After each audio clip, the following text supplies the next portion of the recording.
Yosh tout le monde. Alors, pour commencer, soyez bénis. Donc oui, c'est à la fois aussi simple et aussi compliqué que ça. C'est-à-dire, je m'explique. Maintenant, on sait que tout est vibration. Qu'on aille des pensées, des paroles et des actions, ça va tout être des niveaux vibratoires différents, vers lesquels on pourra diriger l'intention, justement. Maintenant, on sait même que la matière est faite à 99,99% de vide. C'est-à-dire que ce qui est dans la matière, ça va être du vide. Presque, on devrait s'étonner que les mains ne passent pas à travers. Parce que tout ça est soutenu par de l'électromagnétisme qui permet juste d'être. C'est à la fois une illusion, mais une réalité. Une manière de pouvoir le vivre. Je voulais du coup en venir sur ce sujet de bénir l'eau, la nourriture et les événements. J'entends par événement aussi bien les choses qui se passent, la manière dont on les perçoit, que les gens, que tout va être événement. Un événement, c'est quelque chose qui est en train de se produire. Même une forêt est un événement. Elle n'arrête pas d'être. Elle est toujours. Même des événements scandaleux ou catastrophiques ou ignobles restent des événements. Notre vision sur les événements va justement changer vers où ça tend, tout simplement. Alors, je voulais parler des travaux de Masuremo Emoto, un truc du genre. Je mettrai le lien dans la description avec des superbes images sur ce que je vais parler. Parce que par exemple, il avait bien montré, scientifiquement parlant, avec des appareils, avec des microscopes, ils avaient congelé l'eau et ils voyaient des cristaux se former. Des cristaux qui en fait dépendaient de l'intention qui était posée. Du coup, ils ont reproduit cette expérience avec plusieurs pensées clés, émotions principales pour bien focaliser et garder des images différentes et pouvoir les enregistrer.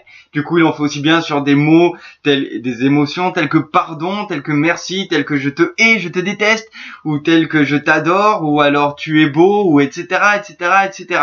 Ils l'ont aussi testé sur des musiques comme John Lennon, Bob Marley. Ils avaient pris Beethoven, ils avaient pris Mozart. Ils ont fait sur plein de jeux différents. Ce qui était super intéressant à voir, c'est que chaque énergie, chaque pensée, chaque émotion avait une influence propre sur tout le reste. Donc déjà, notre état d'esprit, il va, on va dire littéralement, bénir tout ce qui est autour de nous. Juste par la joie. La joie et l'amour, ça bénit.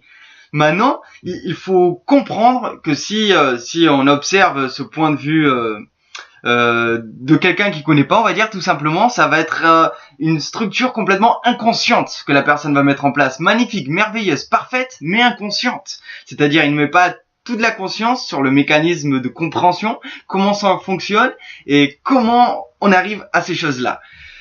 Donc du coup, c'est très simple. En sachant qu'on peut diriger l'attention vers les choses et que tout reçoit notre signal, on est dans une matrice où notre champ énergétique, notre aura, rentre en communication avec tout. La matrice est 1000 fois plus compliquée que n'importe quel ordinateur. Tout rentre en contact avec tout. Et sur bien des points, dont celui que je pense, et qui est ma vérité, tout est vivant. Il n'y a rien qui n'est pas vivant. Seulement, ça a certains degrés de conscience différents. Donc du coup, en focalisant l'intention et en sachant simplement comment ça marche, on peut le faire encore plus facilement et encore plus avec plus de foi, on va dire. Par exemple, en sachant que quand on expire, on peut expirer au maximum, c'est une manière de le vivre. On pourrait expirer au maximum sans le savoir. Mais si on sait le bénéfice que ça nous fait de vider complètement l'intérieur de notre cage thoracique, dans ce cas-là, on a une connaissance et on peut le faire en connaissance de cause. Pour la bénédiction, c'est pareil. Donc vous allez voir les cristaux magnifiques qu'il y avait avec l'eau, avec les bonnes pensées qui vibrent. Et en les mettant tout simplement, par exemple quand on a des bouteilles avec nous ou quand on a absolument tout, on peut le bénir juste en l'aimant, en l'appréciant, en délirant. Que ce soit la nourriture, ça va être exactement pareil, c'est le même processus. On prend l'eau parce que c'est encore plus mythique. En fait, c'est l'eau qui va avoir le plus de mémoire pour garder cette énergie, ces vibrations. Donc dans la nourriture, il y en a, dans nous, il y en a. À notre manière, on se bénit comme ça en fait, en étant à l'intérieur et en gardant cette intention de joie, de sérénité, de paix et cet ordre entre guillemets de je t'aime, merci, tu as plein d'énergie. Tout ça va aider à garder exactement cette sainteté, cette énergie, cette joie, tout simplement. Donc du coup, encore une fois, que ce soit pour les événements, ils vont réagir de la même manière. Qu'on voit l'événement qui s'est passé, une connerie qui s'est passée avec quelqu'un par exemple, ce qu'on en pense nous, ça va toucher cet égrégore. L'égrégore, c'est la conscience de la pensée, du mot, de tout ça combiné, ensemble, ça a une conscience. Donc cet égrégore-là, on va le toucher avec toutes nos pensées. Donc on peut bénir tout, juste avec la pensée.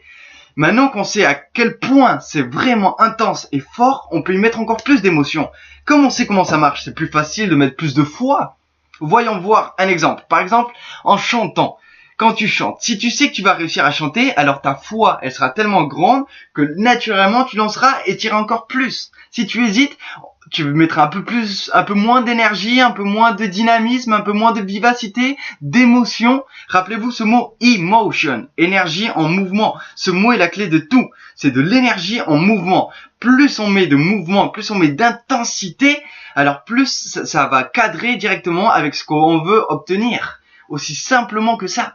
Donc du coup, il suffit de se cadrer, de se centrer sur les événements, sur des gens que vous aimez, sur la nourriture que vous ingurgitez, même la nourriture de quelqu'un d'autre, même la nourriture par où vous passez et les champs, même tout. Les animaux, ils vont le recevoir de la même manière. Tout. Ceux qui le ressentent le moins ou qui en ont le moins conscience, ça va être les humains, sauf quand ils s'entraînent.